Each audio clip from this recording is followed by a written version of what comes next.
Boa tarde pessoal, meu nome é Thiago Xavier. Eu estou montando aqui umas videoaulas referente à linguagem de programação procedural, tá? Nós vamos utilizar o VB.NET, mas com o intuito de mostrar para vocês um pouquinho da linguagem procedural, tá? Então pessoal, a ideia aqui é auxiliá-los, ajudá-los aí de uma forma visual, mostrando alguns exemplos em videoaulas aí de forma que seja rápido, né, de forma que a gente consiga não percorrer, não utilizar muito do tempo, para que ela não fique cansativa também, para que não tome muito tempo de vocês. Então vou tentar desenvolver vídeos aí no máximo 10 minutos. E vamos começar hoje, pessoal. Já vamos dar uma pequena introdução à lógica de programação, né? Então, o que é a lógica de programação, quais são os passos que a gente pode adotar aí para desenvolver um sistema, para destrinchar algum tipo de problema, né?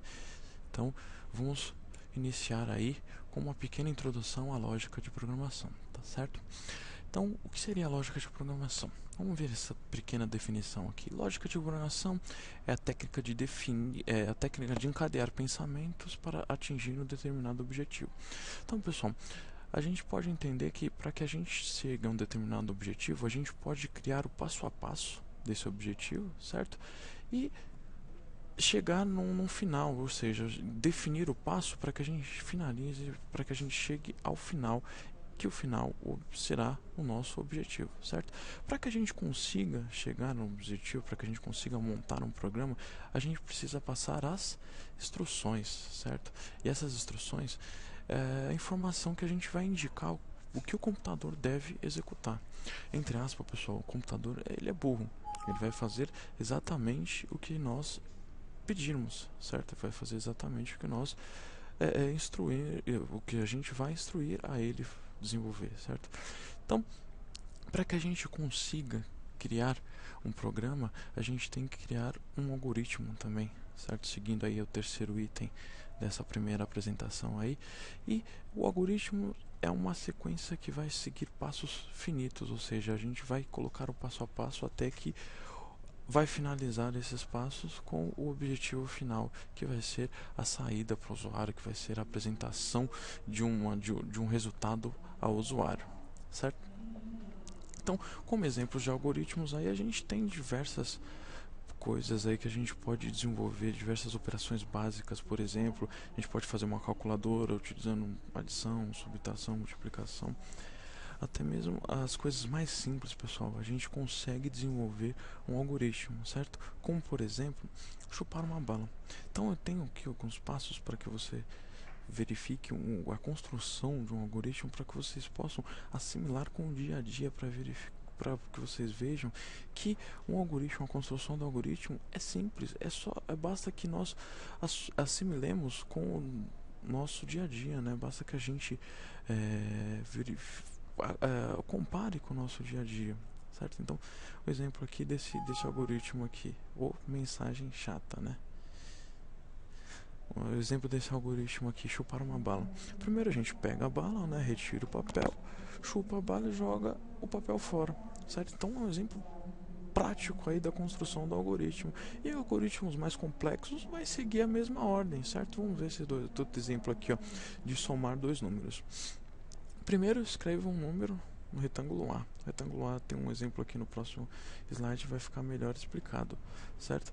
Depois escreva um número no retângulo B, ou seja, seria como se nós recebêssemos duas entradas, dois valores do usuário. E ao final, apresente a soma no retângulo, ou seja, a gente vai receber esses dois números, somá-los e apresentar o objetivo final, que é o resultado para o usuário.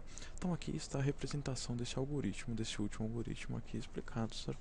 Então no nosso exemplo a gente recebeu 4, 5 e o resultado será 9, que vai ser a saída que a gente vai mostrar ao usuário, certo? Então, pessoal, esse exercício aqui seria mais para que vocês desenvolvessem um algoritmo similar a esse exemplo aqui do somar dois números, certo? Então, vamos desenvolver aqui. O primeiro aí seria uma sequência lógica para tomar banho, seria mais parecido com esse do chupar bala. O segundo já é mais similar ao que a gente vai trabalhar no dia a dia, similar com o que a gente vai desenvolver no dia a dia, certo? Então, vamos desenvolver esse segundo aqui, que é faça um algoritmo para somar dois números, né? E multiplicar o resultado pelo primeiro número. Legal? Então vamos desenvolver isso aqui. Eu vou abrir um notepad simples aqui só para que a gente consiga desenvolver um algoritmo em Portugal, né? Vou até deixar assim um do lado do outro para que eu consiga visualizar também. Em Portugal a gente vai desenvolver aí um algoritmo para desempenhar, né, essa função aqui, para fazer exatamente o que o exercício solicita, certo? Tem um início aí, eu vou leia número num 1, vou chamar a variável de 1, leia num 2, certo? E agora, já li os dois números, eu vou executar o processamento, certo? Então o que ele pede? Pede para multiplicar, pede para que a gente multiplique, né? Não, primeiro some os números e depois multiplique o resultado pela primeira entrada. Então a primeira entrada vai ser 1 no 1. Então a soma vai receber no 1 mais no 2, e uma variável multiplicação vai receber no 1 a soma, né, vezes o no 1, que foi o primeiro valor que entrou, certo? E por final a gente vai exibir a multiplicação sem acento, tá, pessoal? É muito importante criar variáveis sem caractere especial. Legal. Vamos tirar o acento aqui da multiplicação, vamos deixar multiplicacão. E vou apresentar também a soma dos dois números, certo? Vou finalizar e aqui está o nosso primeiro algoritmo criado aí em português ou em Portugal, que a gente costuma falar, certo? Então vamos dar continuidade aí à nossa vídeo